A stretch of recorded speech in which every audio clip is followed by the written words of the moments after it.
Hey, how's it going everyone? This is Dominick from the Comic Book Report YouTube channel, over here doing another guest review for organicpricedbooks.com.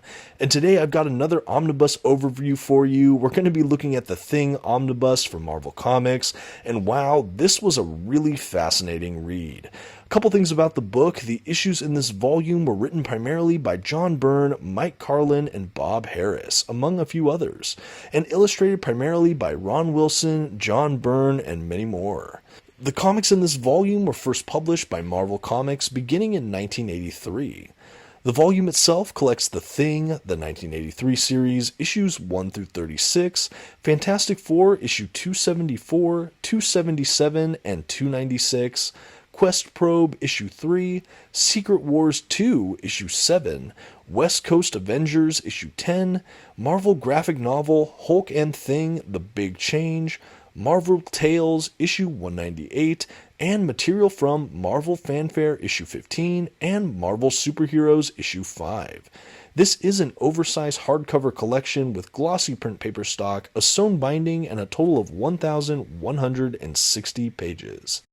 Taking a look at this cover, I will say this is the standard edition cover. They also released a direct market edition for this book. I'll try to throw up a snapshot for you. The direct market cover is also quite nice, I have to say, but I think both of these covers are quite handsome. I really enjoyed the cover art for this. I think it's really strong, and I love just seeing the Thing. Really fun stuff. As far as the spine goes, I think it looks really crisp. The black with the bright orange text. We do have a little image of the Thing here on the bottom of the spine. The direct market, I believe, has a different image of the Thing, but otherwise the dust jackets are quite similar. As we segue into the back cover of this omnibus, we have much more orange as well, which I always enjoy seeing, and we have a thumbnail kind of snapshot view of all of the covers of all of the issues you see collected in this omnibus. This is a feature we have on many omnibuses, especially some of the Silver Age collections, but I always enjoy seeing it, and especially with the collection from the early 80s. It's not guaranteed, but I always enjoy, like I said, seeing all the issues laid out. Now I wanted to spend a minute, I'll show you one last look at the dust jacket. I'll go ahead and make sure to show off the interior flaps on this guy so you can get a fuller picture of the dust jacket itself. I'll kind of spread it so you can see everything at a glance. Again, of course, with the Thing, you're going to want to have some design touches that are orange, and honestly, I think it's really fun. It really just pops on the shelf, and I think it looks really good when you see it all spread out here. Love, love, love seeing the orange. It's just a really nice made dust jacket. I don't really have any complaints here. As far as the hardback book itself, the Under the Dust Jacket artwork we have, it's kind of just stamped art on an ultimately purple hardback book. We have kind of these outlined prints of Ben Grimm, the Thing. I think it was interesting to make the book itself purple instead of doubling down with the orange, but the purple does contrast nicely with the rest of the orange and the dust jacket, so that's quite nice. I do think that overall the design of this book is pretty sharp. No real complaints from me. I do think it's a well-made omnibus, and I just wanted to show you some of the exteriors. And now as I go to put this away, we're going to spend a moment talking about the binding. So this is a sewn binding omnibus edition. I will say the pages didn't lay out super flat for me. This is a thicker book, but luckily a lot of the pages have kind of the white border, so I found that things that fell into the gutter, for example, I didn't really miss much because it was most of that white edging, but there is a little bit gutter loss. You'll see it as I flip through, but ultimately I think it was well bound, no real complaints. Okay, and now we can go ahead and jump into the collection itself. I will say right from the jump, after the title, publication information, we have a fully mapped and page numbered table of contents. Love to see that. Love to have a quick and speedy way to index these issues, especially upon reread. It's going to be invaluable. Going into the collection proper, though, we have the first 36 issues of that soloed Thing series from 1983, along with a lot of kind of fun tie-in issues, a graphic novel, things like that. I will say, as far as how this whole book breaks down, I like to think of it more as an omnibus in 3 parts. And what do I mean by that? I mean that this era of The Thing takes place right around the events of the Marvel Superhero Secret Wars, that big crossover event.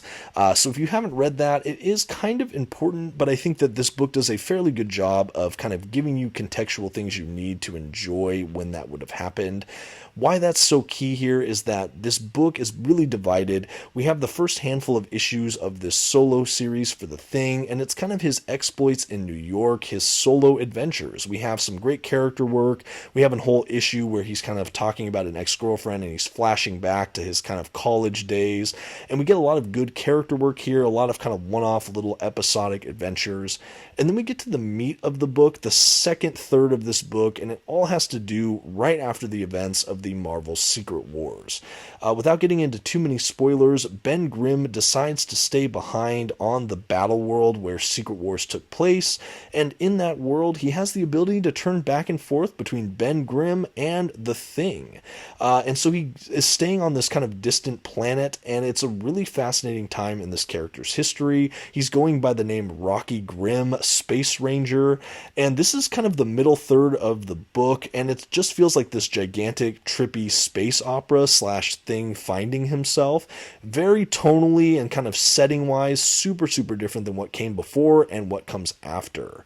After that, we have him back in New York at first, but he eventually kind of ventures out throughout the country, again, kind of trying to find himself. He ends up leaving the Fantastic Four for a while, and he kind of bounces around odd jobs, trying to find love, trying to find purpose. And we even have a surprising amount of professional wrestling involved here. Anyway, it's a really interesting setup, but those are kind of the three distinct portions of this book. It really feels like this book is subdivided in that way, but you get all of that in this omnibus. The first two portions, both the early stuff in New York and the stuff on Battleworld, is predominantly written by John Byrne. We have John Byrne illustrating some of this omnibus as well, which is exciting. The last third, everything kind of post-Battleworld when he's back home and then traversing America, is by Mike Carlin. I will say, writing-wise, everything has a pretty good amount of continuity. I felt like it wasn't too jarring of a shift, as much as the subject matter itself was a huge shift. But I think the voice of the character, the voice of the Thing, I think was fairly consistent throughout, and I have to applaud all the writers there for that consistency.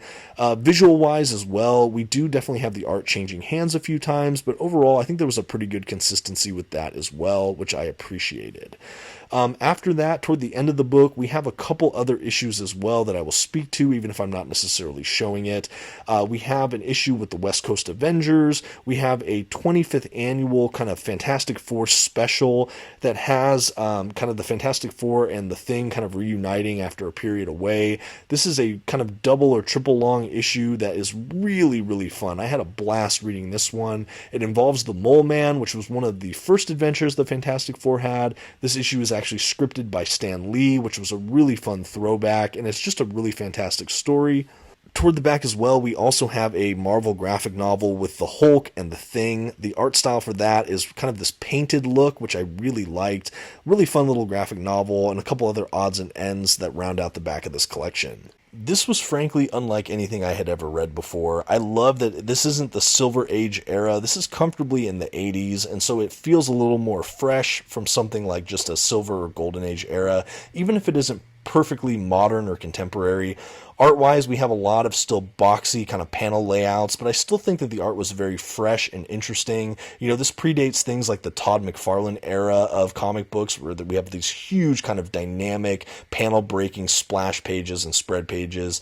Even though we have a couple of those here, it still feels very boxy, but it's really beautiful artwork. I never really had complaints there. The back of the book, we have a handful of extras, which I always love seeing. We have some kind of collection artwork reprints. We have some kind of behind the scenes images and detail work, a couple little written things. But overall, a really nice little thing of extras here. I would have loved to see even more, but I was still very happy to get the extras we got in this book. As I'm just flipping through here, we got some cool like pencil kind of sketch work here. You just saw a little bit of an essay we got, some kind of information on the Thing as a character. The extras have a little bit of everything. Like I said, I like that some of the extras are kind of rimmed with this cool like orange pages. Like I said, I think it's really designed really well, kind of favoring the Thing's colors, of course. And overall, a really packed out omnibus.